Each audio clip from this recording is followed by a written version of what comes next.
안녕하세요. 사라 언니예요. 오늘은 신입 연봉에 대해서 파헤치고 또 초봉을 너무 낮게 시작하면 안 되는 이유에 대해서 말을 해보려고 해요. 일단 평균적인 신입 초봉은 3천 초중반인 것 같아요.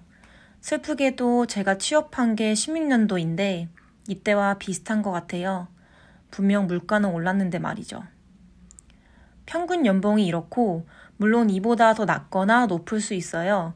만약 이공계열이시고 대기업 가시면 당연히 4천대 기본으로 시작합니다.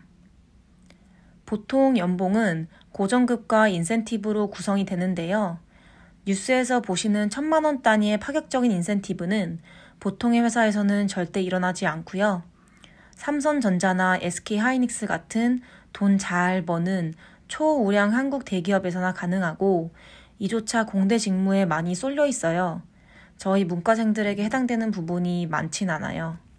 이런 초우량 대기업을 제외한 일반 중견 및 중소기업 문과 직무 기준 평균 인세는 50에서 200만 원 사이고 보통 큰 명절에 기분 좋으라고 1년에 한 번씩 나옵니다. 그리고 비정기적이죠. 즉 나올 수도 있고 안 나올 수도 있단 말이에요.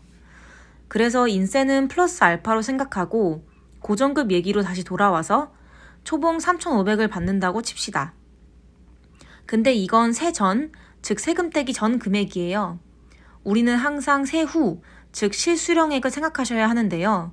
이는 세금을 뗀 뒤 실제로 내 통장에 꽂히는 금액입니다.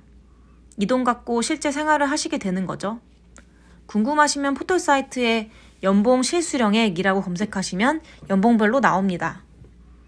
3,500의 실수령액은 이번 2021년 기준 258만 원 정도입니다. 여기서 식비 포함한 생활비 120, 핸드폰, 교통, 보험비 50 정도 제하면 7, 80 정도가 남고요. 남은 돈은 월세 내시거나 여행 가거나 아님 모으시면 돼요. 나는 돈을 안 모으겠다, 욜로족으로 살겠다 하시면 이 연봉으로도 새 차 사실 수 있습니다. 한마디로 혼자 살아가기 작은 돈 아닙니다. 중요한 건 인센 많이 준다고 하고 신입들 호객하는 회사들이 있는데요.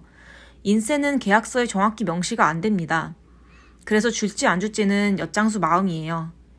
그렇기 때문에 내가 믿는 구석 있지 않은 이상 안정적인 삶을 위해서는 반드시 고정급여가 얼마인지를 따져보셔야 해요. 이 부분이 계약서에 잘 명시되어 있는지도 잘 확인하셔야 하고요. 그리고 퇴직금이란 제도가 있는데요. 말 그대로 퇴직할 때 근무처에서 주는 돈입니다. 쉽게 말하면 내가 1년을 다니면 한 달치 연봉이 적립되는 시기예요.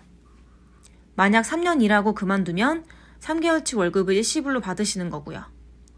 예전에 보면 20년 다닌 회사 퇴직금 받고 치킨집 차렸다는 얘기 많이들 하잖아요. 월급 평균 대충 3,400만 원 가정하고 20년 다녔으면 퇴사할 때 적어도 6, 7천 이상은 받겠죠. 참 생각할수록 쏠쏠해요. 그런데 1년 내에 퇴사하시면 퇴직금은 없습니다. 그만둘 때 퇴직금 받고 싶으시면 1년은 죽어라 버티셔야 됩니다. 보통 퇴직금은 회사에서 내부 관리 안 하고 은행이나 투자신탁기관에 위탁을 하고 회사에서는 연마다 입금만 합니다. 그래야 내 퇴직금이 안전하게 보관되고 회사에서 그 돈 행여 먹튀하려고 해도 마음대로 못하겠죠. 여러분께 따로 계좌가 만들어지고 개발 확인하실 수 있어요.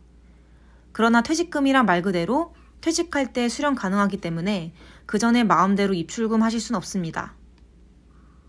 그리고 초봉이 너무 낮으면 안 되는 이유는요. 요즘은 평생 직장의 개념이 없잖아요. 더 좋은 조건이 있으면 철새처럼 이직시장에 뛰어들어야 하는 세상입니다. 근데 이직할 때 새 회사에서 받을 연봉 협상할 때 직전 연봉에서 산정을 해요. 그 회사가 완전한 호봉제라서 직급별로 받는 연봉이 전 직급 똑같다면 그에 맞춰 바뀔 수는 있어요. 그러나 요즘은 거의 그렇게 호봉제인 회사는 많지 않아서요. 사람마다 다르게 갑니다.